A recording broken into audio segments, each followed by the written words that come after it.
La Guerra de Corea fue el primer conflicto de la Guerra Fría. Por primera vez desde el final de la Segunda Guerra Mundial, el bloque comunista y Occidente se enfrentaban militarmente. El resultado fue una de las guerras más sangrientas del siglo XX, con unas consecuencias que perduran hasta hoy. Pero ¿por qué Corea se separó en dos? ¿Cuáles fueron las causas de ese conflicto? ¿Y qué papel jugó Estados Unidos? Para entenderlo hay que dar un paso atrás. 2 días después de la bomba atómica sobre Hiroshima, en 1945, la URSS declaró la guerra a Japón e invadió Corea, que desde 1910 estaba bajo el dominio del Imperio japonés. Los soviéticos tomaron el control de la parte norte de la península, mientras el ejército estadounidense desembarcaba en el sur de Corea para evitar que todo el país cayera en manos soviéticas. Así como había pasado con Alemania, las dos potencias definieron sus zonas de influencia, separadas por una línea de división alrededor del paralelo 38.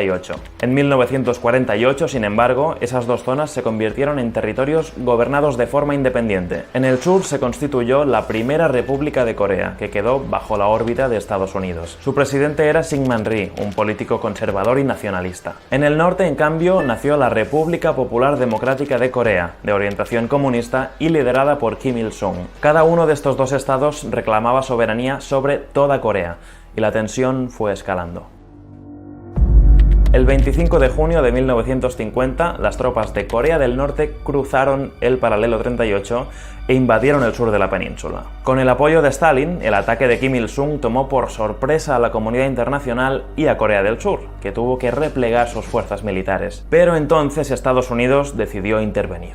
Hay que recordar que el mundo se encontraba en plena Guerra Fría entre el occidente capitalista y el este comunista. La República Popular China, proclamada por Mao Zedong en el 49, se convirtió pronto en un gran aliado de Corea del Norte, y lo sigue siendo aún hoy. El presidente estadounidense de aquel momento, Harry Truman, quería evitar cualquier intento de expansión del comunismo, como ocurrió luego en Cuba y Vietnam. A Truman le preocupaba que si el comunismo conseguía dominar Corea, el siguiente país en caer sería Japón, que era muy importante para el comercio estadounidense. Así que con la autorización de Naciones Unidas, las tropas de Estados Unidos y de otros 15 países, entre ellos Colombia, desembarcaron en Corea en septiembre de 1950.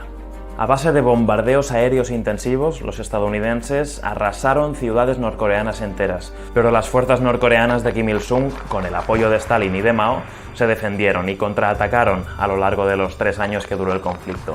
En ese tiempo, la frontera entre ambos estados se movió en varias ocasiones. Murieron más de 3 millones de personas, entre ellos al menos 2 millones de civiles. Estados Unidos descargó sobre Corea del Norte unas 635.000 toneladas de explosivos y 33.000 toneladas de napalm, un combustible capaz de calcinar cualquier forma de vida. Entre el 12 y el 15% de la población civil norcoreana murió en los bombardeos, y centenares de miles de personas se quedaron sin hogar. El 27 de julio del 53, poco después de la muerte de Stalin, se firmó un armisticio que restauró la frontera del paralelo 38 anterior a la guerra. Sin embargo, nunca se llegó a acordar un tratado de paz definitivo. O sea que 70 años después del inicio de aquel conflicto, Corea del Norte por un lado y Corea del Sur y Estados Unidos por el otro, siguen técnicamente en guerra.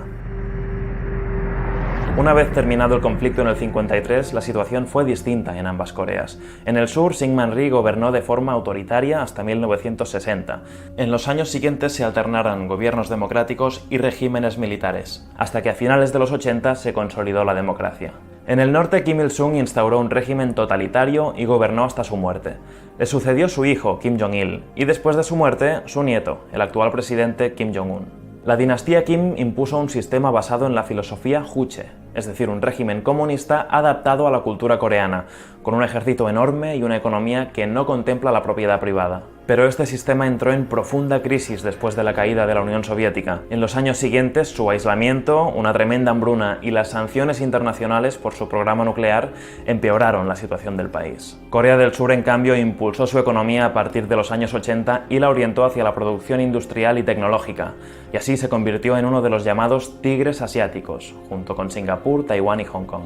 En los últimos 30 años, los ciudadanos surcoreanos triplicaron su riqueza, mientras que los norcoreanos siguen estando entre los países más pobres de Asia, según algunas estimaciones estadounidenses.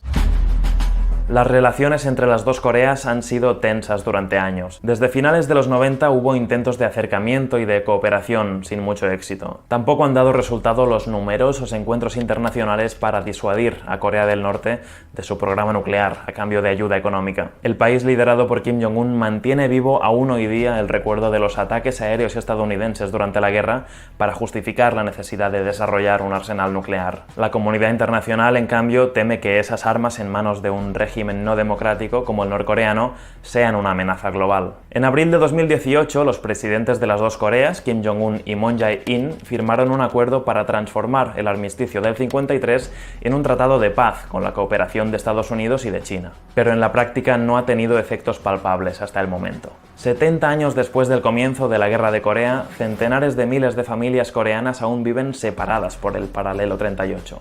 Esa frontera sigue siendo una de las más militarizadas del mundo y una de las últimas herencias de la Guerra Fría. Los historiadores calculan que durante la guerra el líder chino Mao Zedong envió a Corea del Norte 2 millones de soldados. Entre ellos se encontraba su hijo mayor, Mao Anjing, quien murió durante un bombardeo estadounidense. Cuando Mao fue informado de la pérdida, declaró: "En la guerra hay sacrificios, sin sacrificios no habrá victoria". En fin, esperamos que te haya gustado este video. Ya sabes, si ha sido así, dale a like, suscríbete para no perderte los siguientes y nos vemos en el próximo.